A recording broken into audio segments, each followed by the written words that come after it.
Hello, friends, beloved community.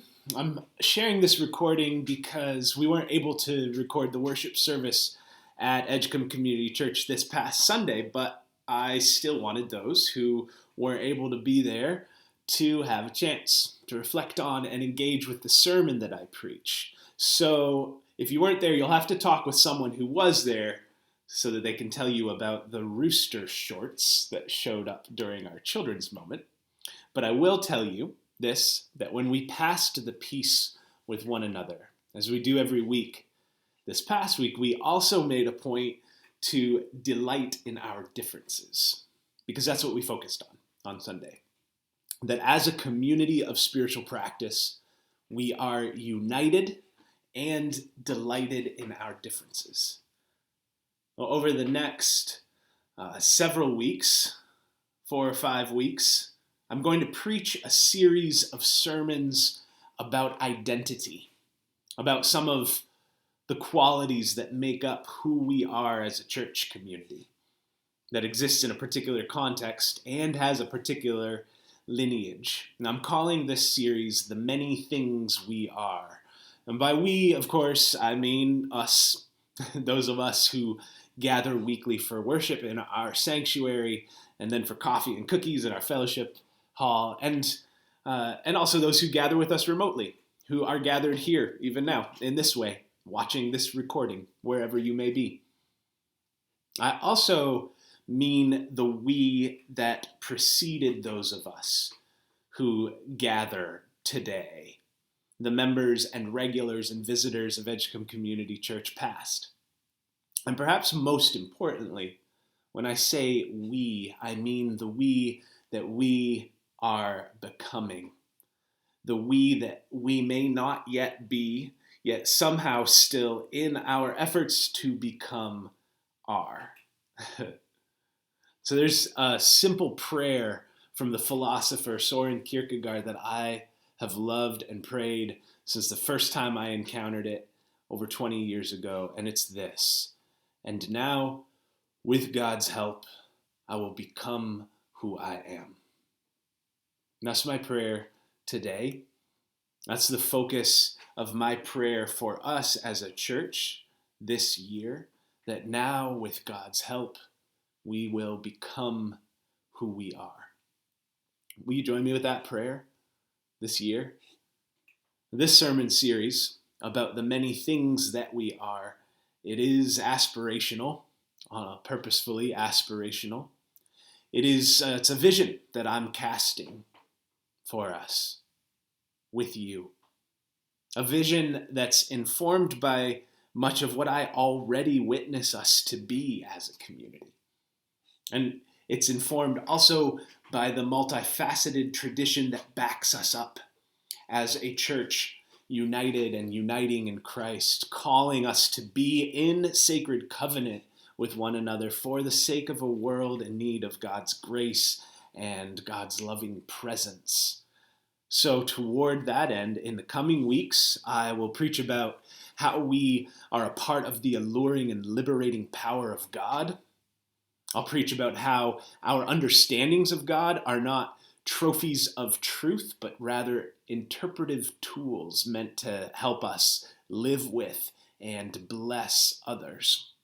I'll preach about how the Christian path is one among many paths that aims to call forth the best in us with unconventional wisdom, and I'll preach about how we are called not to settle only for visions of a world that we want to live in. We're called also to actively contribute in direct and personal ways to our community and to a project that extends far beyond our community and far beyond the days of any of our lives alone. I'm preaching about the many things we are as a means of inviting you to consider the many things that you are, because who you are gives form and shape to the things that we are. And so I hope that these sermons about our identity, along with being invitations to reflect, and invitations to resonate where you honestly resonate. I hope that also, just as vital, I hope that they give you an opportunity to carefully disagree, however you might disagree with my way of seeing and saying things. Because that's what this sermon, today's sermon, is about. It's about how difference, diversity, and even disagreement is vital to the healthy soil of a thriving church. And our work is to celebrate the gifts of diversity and to engage the life of faith as an ongoing journey of spiritual formation where we practice imperfectly but courageously living in the tension of healthy conflict with grace and with kindness and with curiosity. And certainly the life of faith is a journey. And throughout history, the life of spiritual growth has been conceived of as a journey. In classical texts, some of which I have here behind me, exploring mythology and psychology and sacred stories and patterns of human development, texts like Joseph Campbell's The Hero with 1,000 Faces and Robert Bly's Iron John and Clarissa Pinkola Estes's Women Who Run with Wolves, these texts that explore the pattern of the hero's journey and how it emerges in many forms and yet with common shape. So no two heroes' journeys are the same, and yet we are united in this. Each of us, every one of you, is a hero on your own hero's journey. Will you accept that to be true? At least, are you willing to entertain the possibility that it might be true? Now, every journey has a context. It's got a particular setting. It's got characters, a narrative arc that all function to grant and guide the hero on an entirely unique yet somehow quite common, quite universal experience of personal growth and of spiritual expansion. In the sacred text from the Gospel of Luke that we read during worship this past Sunday, we drop into a significant moment in Jesus' hero's journey. And you can read it if you want to pause and pull out a Bible or pull up a Google.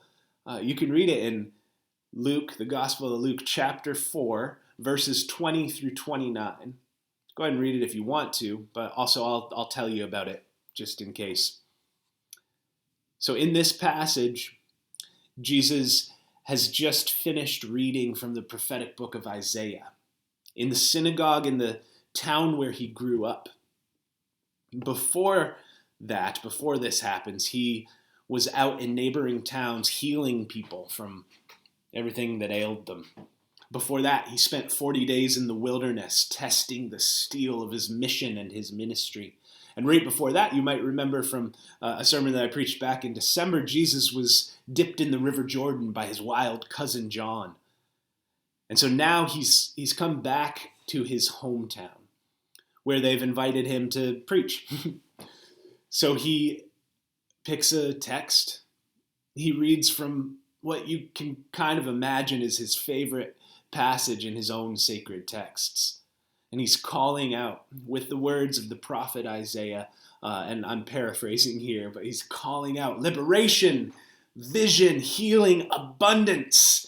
Sometime, somewhere, someone is coming soon to give these things to the world. And that's where this week's reading picks up. Jesus has just declared all of that, and he shuts the book, he rolls up the scroll, and he says, that sometime, it's today. That somewhere, it's right here. And I'll give you one good guess who that someone is. And the people of his hometown, listening to Jesus preach, they were astonished, they were intrigued, and they were also confused. You can almost hear them like, wait, isn't that just little Jesus? Yeah, he's all grown up and eloquent.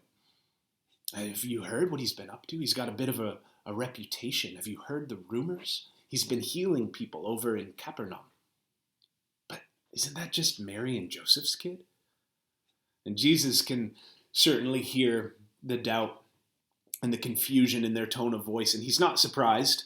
After all, as it's written, a prophet is never welcome in his hometown.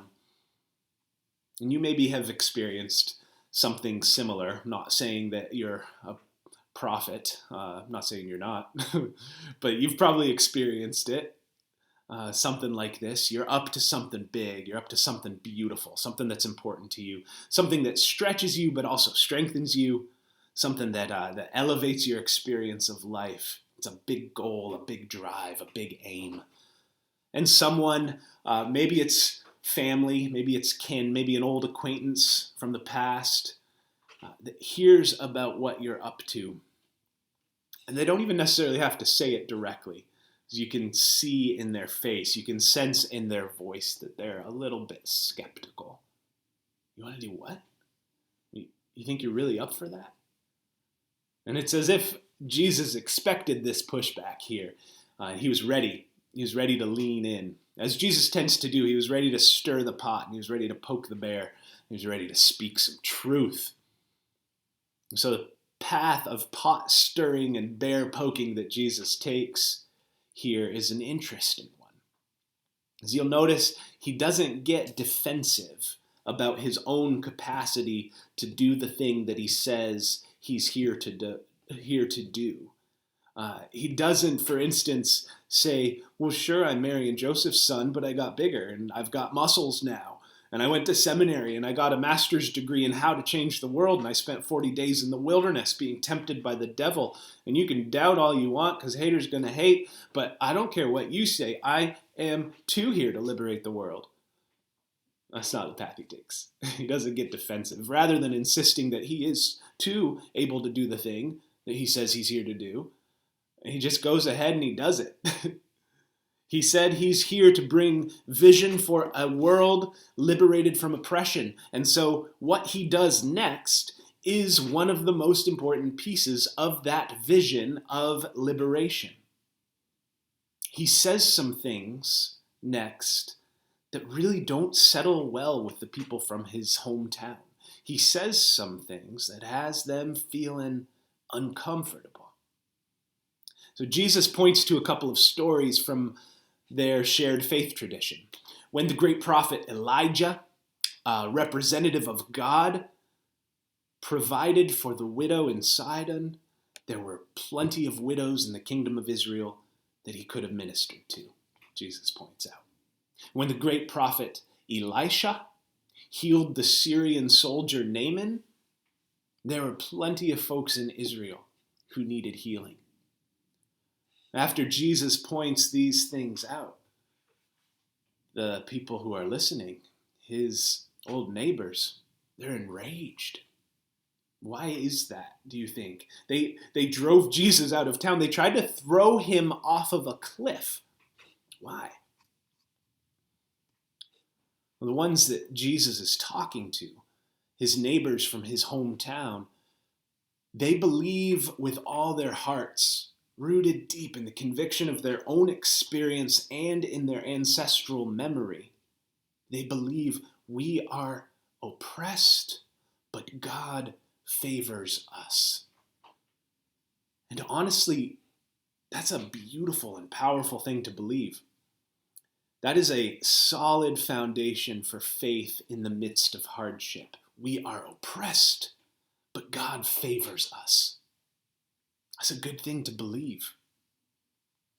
But they take that belief a little bit further into something of a certainty that is, because God favors us, God will destroy our enemies. And that certainty is a half step away from this. Those who are different from me, culturally, religiously, ethnically, geographically, they are my enemy. So why do you think Jesus leaned into this conflict? What is he getting at here when he pokes holes in the idea that anyone different from me is my enemy and God can't possibly be at work in the lives of my enemies? How does this contribute to Jesus' mission of liberation? There's a poem by Drew Jackson based on these verses in the Gospel of Luke. The poem is called A Rude Awakening, and it goes like this. A rude awakening. When you are finally roused out of the dream world in which God is only for you and yours, it'll be a rude awakening. When you come to the realization that God has always been for them, whoever them is, you'll hear the sound of chains breaking. Jesus effectively brings forth a confronting truth, saying to his neighbors, to the people in his own religious tradition, your faith is incomplete. You're not seeing the whole picture. You are placing your faith on a provincial God, a partisan God. You think that God is for you and against your enemy, but God touches the lives even of those you may hate. God touches the lives even of those who doubt and despise you. Jesus is effectively posing a question to the devout people of faith in his hometown. What are you going to do with the evidence that God is at work in the world in ways that make you uncomfortable? Are you going to respond as someone who is on the hero's path and see this as an opportunity to be changed or to grow and to transform? Or rather than growing on the hero's path, are you going to hide yourself from reality in the victim's huddle? You probably can recognize those who love to play the victim or those who are hiding, whether they love it or not, in the victim's huddle. They expend most of their energy either avoiding conflict at all costs or flooding their world with chaotic amounts of conflated and contrived conflict. Through either of these tactics, avoiding conflict, conflating and contriving conflict, through both of these tactics, they isolate themselves from difference. Those in the victim's huddle hide behind the facade of a God or an ideology which favors only them and judges anyone and anything that disrupts their carefully constructed worldview. They fear the very idea of diversity, and they take carefully crafted practices of equity and inclusion, and they throw them over the proverbial cliff. But those, on the other hand, who are on the hero's path, or those who are responding to their own hero's heart, living from their own hero's heart, they operate from curiosity, from humility, from courage and clarity. And they do not shy away from healthy conflict, but neither do they invent conflict in order to avoid the realities of difference. They unambiguously speak truth to power. They identify and take a stance against oppressive patterns, behaviors, and systems. And at the same time, they welcome difference as the gift that it is. They seek out diversity for the sake of growing robust and resilient communities. Am I on my hero's path, or am I hiding in the victim's huddle? It's a pertinent question for us to carry every day as people of faith. It's a pertinent question for us to carry collectively every week as a Christian church. And it is especially pertinent for those of us who call Edgecomb Community Church our home as we go about making decisions about the life and work of this community of spiritual practice. We held our annual meeting on Sunday because it's our responsibility as a community to make decisions about how we organize and manage the collective entity that is Edgecomb Community Church as a participating congregation in the United Church of Christ. The United Church of Christ is a denomination with deep roots in diverse ways of being. It is a distinct and continuous practice in the United Church of Christ to grapple with our many histories and identities. Grappling with difference and diversity as a part of our covenant to be and become a united and uniting church. That's kind of our way of doing things.